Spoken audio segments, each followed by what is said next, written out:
Para comenzar, se hablará del conflicto. ¿Qué es el conflicto?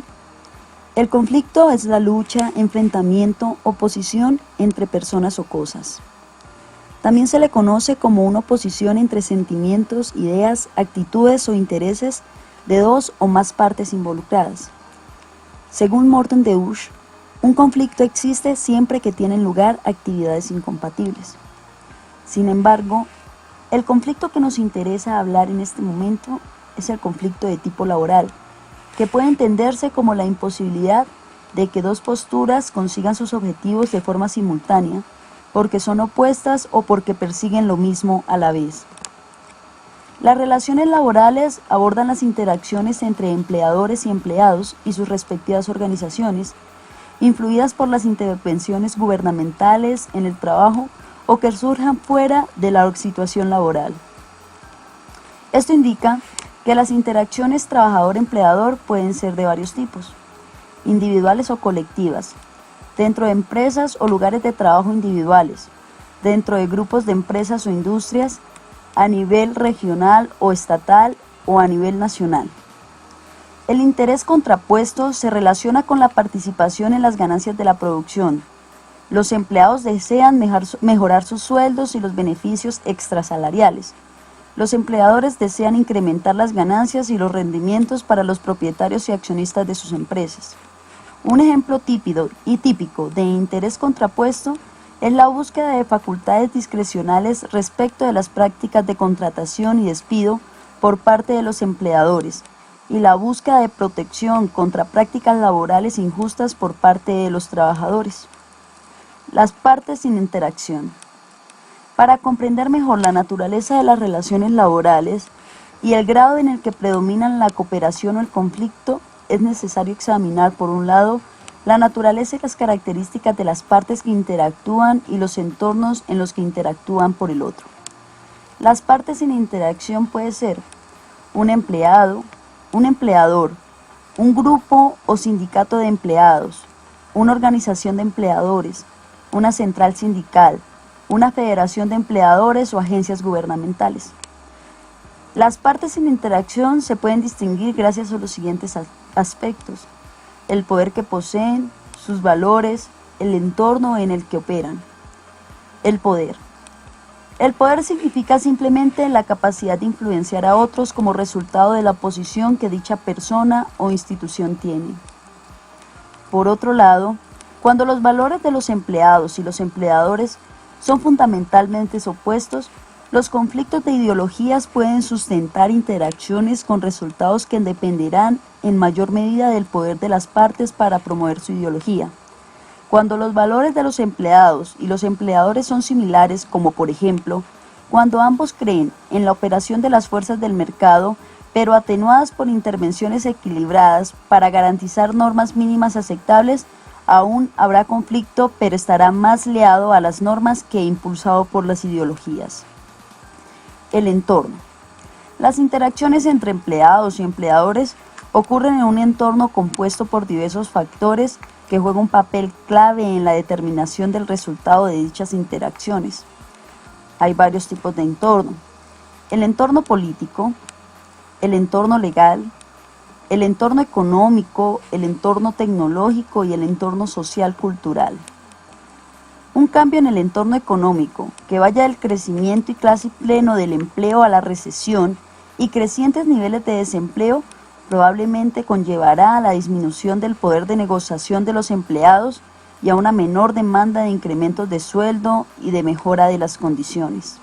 La calidad de las interacciones entre los empleados y los empleadores depende en gran medida de dos aspectos: la disposición para interactuar y la capacidad para hacerlo. La disposición para interactuar hace referencia a la medida en que las partes que interactúan se muestran serias acerca de compartir el poder y se comprometen a llegar a un resultado mutuamente aceptable. Y la capacidad para interactuar hace referencia a la capacidad de las partes para comunicarse eficazmente, lo que no solo incluye la capacidad de hablar, sino también la capacidad de escuchar, de preparar un plan y una estrategia de negociación.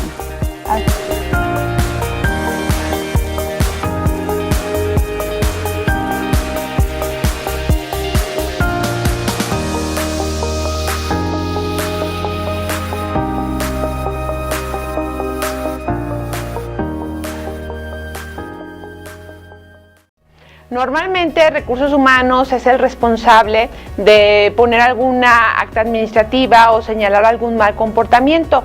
Sin embargo, también hay muchas organizaciones donde el gerente o el supervisor, que es el que está en continua relación con el subordinado, también es alguien que puede hacer una acción disciplinaria, es decir, no una acta administrativa, porque acta administrativa normalmente lo hace Recursos Humanos, pero sí hacer alguna acción disciplinaria que haga notar que la persona está actuando de una manera no correcta.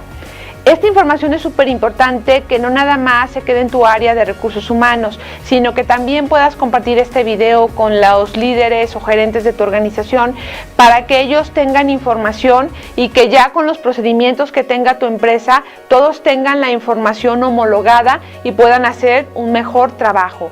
Esto lo insisto mucho porque hay muchas organizaciones que tienen una alta rotación de personal o que tienen muchos problemas con demandas laborales y esto finalmente ocasiona un estrés, ansiedad, incrementa los costos de la organización y por lo tanto no permite que las personas se enfoquen en hacer su trabajo. Es algo muy bueno saber cómo debo de actuar ante una acción disciplinaria para ayudar al área de recursos humanos. Algo bien importante que a mí me ha quedado claro a lo largo de los años es que los gerentes o los líderes efectivos siempre tienen una actitud positiva y de ayuda al enfrentarse con los problemas. Es decir, cuando ven una situación con algún colaborador o con algún equipo de trabajo, estos gerentes son más grandes que el problema. No ven el problema así como bien chiquitos y no saben cómo solucionarlo.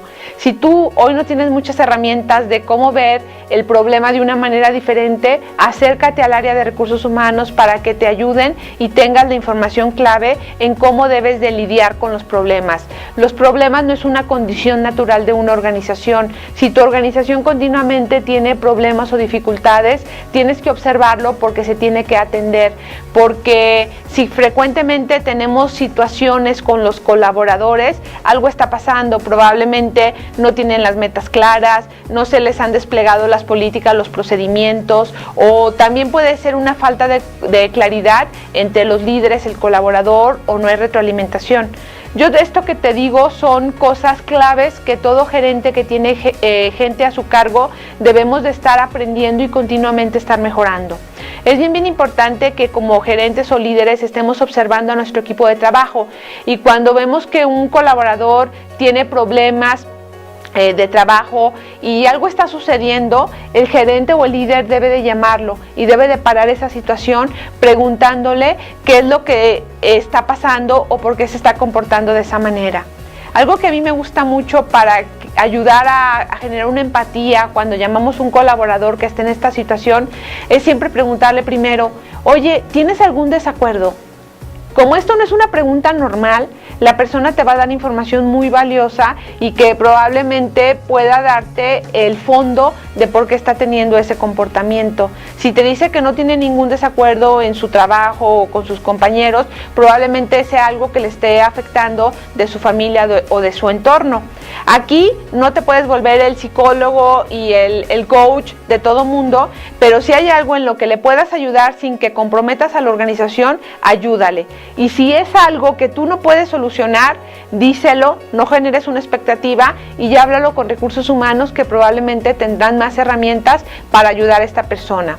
Es bien importante que si tú haces este alto, ya hablaste con el colaborador y él continúa incidiendo de manera negativa en esta situación que ya está afectando la operación diaria, el trabajo o las entregas, tú tienes que empezar con una acción disciplinaria progresiva.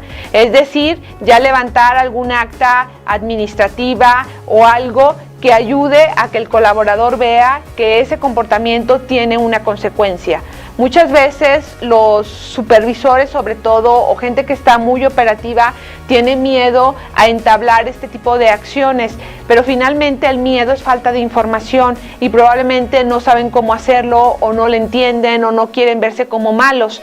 Aquí también recursos humanos le tienen que ayudar a este tipo de personas para que tengan la herramienta, la información y que sobre todo ustedes les ayuden a que lo hagan de la mejor manera. Algo bien importante es que cuando hablo de disciplina progresiva es que va como una escalerita, ¿no? O sea, no luego levantas un acta administrativa o haces la terminación laboral. Hay diferentes pasos que vas dando hasta la terminación laboral. Esto lo debemos de saber porque es muy importante primero empezar con una discusión informal, es decir, algo sucedió mal, vi un comportamiento negativo con el subordinado, lo cito y tenemos este diálogo, ¿no? Ya de ahí sigue incidiendo en esto, pues ya viene una advertencia verbal donde el jefe o el supervisor ya le dice, oye, va una, ¿no? Una vez que el colaborador avanza los días y sigue con lo mismo, no cumplió los compromisos o los acuerdos que te hizo en la primera información verbal, pues ahora ya viene una advertencia por escrito, donde esta advertencia pues ya queda una evidencia de que no está haciendo nada para solucionar la situación. Si esto sigue incidiendo normalmente y dependiendo del proceso de tu empresa, pues luego ya el jefe habla con recursos humanos y pues ya se coordina levantar un acta administrativa para que quede evidencia. Una vez que ya se levantó un acta administrativa, ya van 2, ya van 3, pues ya es una causa justificada de despido y es cuando se puede dar una terminación laboral. Esto por favor valídalo con la gente de recursos humanos y también recursos humanos asegúrense de que 2 veces al año revisen este proceso, de que a los gerentes, líderes, supervisores les quede claro, porque al final si todos están entrenados en cómo llevar las acciones disciplinarias progresivas de acuerdo a tu organización, van a tener menos problemas. Algo que es bien importante que como líderes debemos de saber es que siempre le tenemos que dar la oportunidad al colaborador para que pueda cambiar esa situación. Si ya lleva muchas veces y no la cambia, pues tampoco la organización quiere que las personas del departamento aprendan esto y es cuando ya se toman acciones disciplinarias más graves. Algunas recomendaciones para implementar cualquiera de estas acciones disciplinarias es que primero se haga en privado y ágil, no lo hagas frente a todos los compañeros de trabajo. También algo súper importante es que nos mantengamos en el foco del problema, de la situación y que busquemos acciones concretas. No mezcles cosas del pasado o cosas personales de algo que tú traigas con ese colaborador. Simplemente enfócate en la situación y él también va a poder generar acciones muy concretas para mejorar esa situación. La otra es también que se cree una atmósfera positiva de solución, o sea, que no sea de regaño, que el tono de tu voz esté cuidado, que sepas cómo hacerlo. Si no sabes cómo hacerlo, hay un videotip que compartí de cómo implementar acciones correctivas. Otro punto también súper importante a cuidar es que siempre describe la situación objetivamente, con datos estables, no hables con supuestos o con lo que te dijeron los compañeros. Si tú observaste, haz una lista de lo que viste y usa puros datos concretos para implementar esta acción disciplinaria. Finalmente, algo que es súper importante es una vez que el colaborador ya aceptó y ya están viendo lo mismo, tú le ayudes a describir lo que quieres, necesitas o esperas que él cambie de esta situación. Y pregúntale qué cambios va a hacer o qué cambios se imagina que deberá de implementar una vez que terminen esta reunión para que él se comprometa. Toma datos por escrito de todo lo que compartió, firmen la acción y sigan avanzando. ¿Sale? Esto es